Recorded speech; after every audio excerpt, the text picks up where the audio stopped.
Hello, everybody, and thank you for tuning in to the weekly report, Tariff and Spend. President Trump has proposed using the revenue from his increased tariffs to lower or even eliminate income taxes, with a priority on removing Americans making less than $200,000 a year from the tax rolls. Exempting more Americans from income taxes and lowering taxes on other Americans is certainly a worthwhile endeavor. However, replacing income taxes with tariffs may have negative consequences for the very Americans President Trump wants to help. Replacing with tariffs what the government raises from the income taxes may require raising tariffs even higher than President Trump's liberation tariffs. This would cause more price increases and encourage other governments to retaliate by raising their tariffs, further disrupting supply chains and leading to even higher prices and shortages.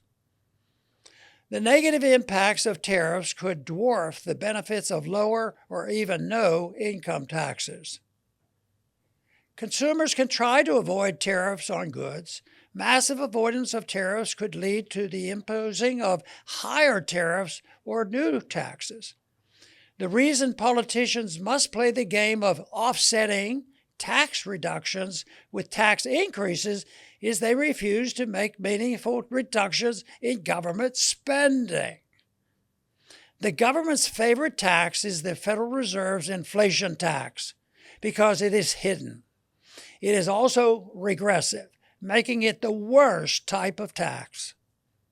The media and big spenders in both parties are screaming about how President Trump's budget proposal contains large reductions in federal spending.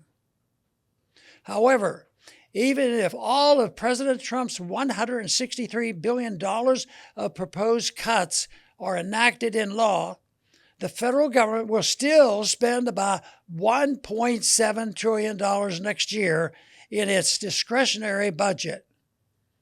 The cuts would be less than 8%.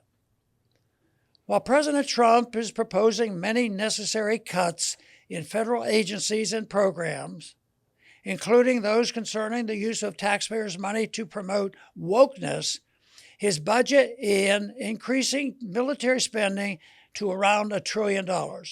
It also makes no changes to Social Security or Medicare. This means President Trump's supposed radical spending plan does not reduce spending on 3 of the 4 largest items in the federal budget.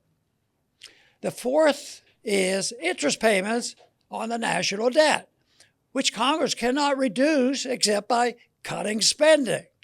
Of course, it is unlikely that all or even most of President Trump's spending cuts will be enacted into law.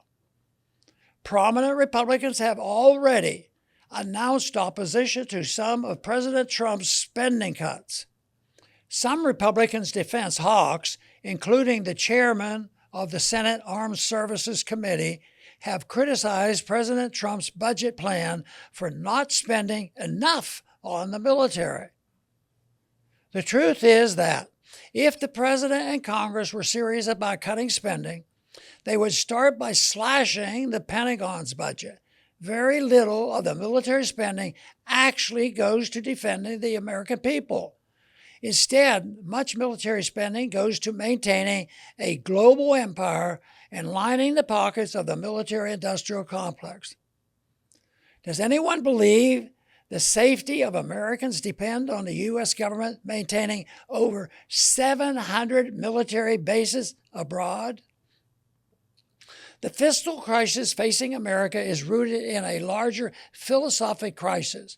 Too many Americans have embraced the notion that the U.S. government has the moral right and competence to run the economy, run the world, and even run our lives. This system will not change until a critical mass of people embrace the ideas of liberty.